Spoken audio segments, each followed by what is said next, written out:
Ora, Jesus, portanto, veio introduzir entre nós um novo projeto civilizatório baseado no amor ao próximo e à natureza e na partilha dos bens da terra e dos frutos do trabalho humano. Essa frase não é minha. Essa frase é uma frase da liturgia mais ortodoxa da celebração eucarística da Igreja Católica. Partilhar os bens da terra e os frutos do trabalho humano. Veio nos impelir a lutar por uma nova civilização em que todos sejam incluídos. Coxos, cegos, ancenianos, mendigos, prostitutas, todos. E na qual a vida, dom maior de Deus, seria por todos desfrutada em plenitude. Como alcançar tal projeto civilizatório? Jesus acentuou nitidamente que para isso é preciso renunciar como valores ou meta de vida, o ter, o prazer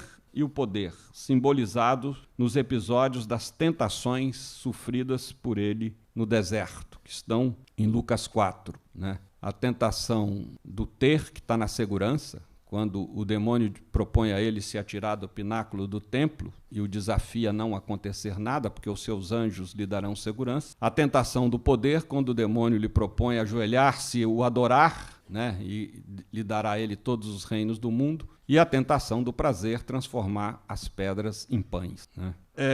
E ao contrário do que se supõe, quem faz essa renúncia e quem se coloca a serviço do projeto da emancipação humana, experimenta a felicidade. Ou, nos termos do Evangelho, o que ele chama de bem-aventurança, explicitada em 8 vias que imprimem sentido altruísta à nossa vida. Então, em Mateus 5. Há que ser solidário com os excluídos, como o bom samaritano. Compassivo, como o pai do filho pródigo. Despojado, como a viúva que doou ao templo o dinheiro que não lhe era supérfluo. Interessante que o samaritano era um herege aos olhos dos teólogos judeus. O doutor da lei, quando faz a pergunta para Jesus, interessante que nos 4 evangelhos só tem 2 perguntas feitas a Jesus. A primeira: Senhor, o que devo fazer para ganhar a vida eterna? Vocês podem revirar os 4. Nunca vão encontrar essa pergunta saída da boca de um pobre. Só sai da boca de quem já está bem de vida. É a pergunta do doutor da lei, é a pergunta do Nicodemos, é a pergunta do Zaqueu,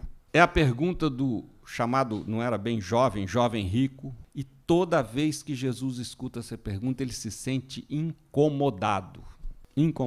Por quê? Porque esses já conseguiram a vida terrena, agora querem saber como investir na poupança celestial. E a pergunta dos pobres é exatamente inversa e que agrada a Jesus. Senhor, eu quero vida nesta vida. Meu olho é cego, eu preciso enxergar. Minha mão é paralítica, eu preciso trabalhar. Meu irmão morreu, eu quero que ele volte à vida. E a esses Jesus acolhe e responde com misericórdia. Por quê? Porque eu vim para que todos tenham vida e vida em abundância. Então ele devolve a pergunta para o doutor da lei no bom samaritano e fala: vem cá, você não é teólogo? Vem perguntar para mim o que deve fazer para ganhar a vida eterna? E ele então recita, o doutor da lei recita a lição: amarás o Senhor teu Deus todo o teu coração, aquele decoreba de catecismo. Jesus vira para ele e fala: cara, para que você perguntou para mim? Faça isso e viverá. O doutor da lei percebe que ele armou o laço e ele mesmo pisou, então devolve para Jesus a pergunta: e quem é meu próximo? E Jesus dá uma resposta constrangedora para ele, porque ali judeus da Judéia e samaritanos da Samaria eram inimigos mortais. Inclusive uma discussão teológica, onde Javé devia ser adorado, segundo os da Judéia, no templo de Jerusalém, segundo na Samaria, no templo Garizim. Então, no Monte Garizim. E Jesus dá como exemplo do que Deus quer um samaritano. Com detalhe, primeiro ele faz uma crítica dura à religião que se praticava na Judéia, porque ele diz que estava um homem caído à beira da estrada e passou um sacerdote e seguiu adiante indiferente. Um sacerdote. Em seguida passou um levita, que era o religioso da época, o frade da época. Também seguiu adiante. Aí vem um samaritano, que para o doutor da lei era um herege, e esse acode o homem, cuida dele, leva numa hospedaria, ainda dá mais dinheiro, dizendo: olha, na volta, se ele precisar, eu vou ajudá-lo mais e mais. E no fim, Jesus pergunta para o doutor da lei, qual dos 3 você acha que foi mais próximo dele? E ele não responde samaritano, porque senão ele cometeria um pecado da língua. Não podia falar nem a palavra samaritano. Aquele que teve misericórdia para com ele, né? Então é quase como dar exemplo do inimigo. O inimigo é a pessoa exemplar nessa situação.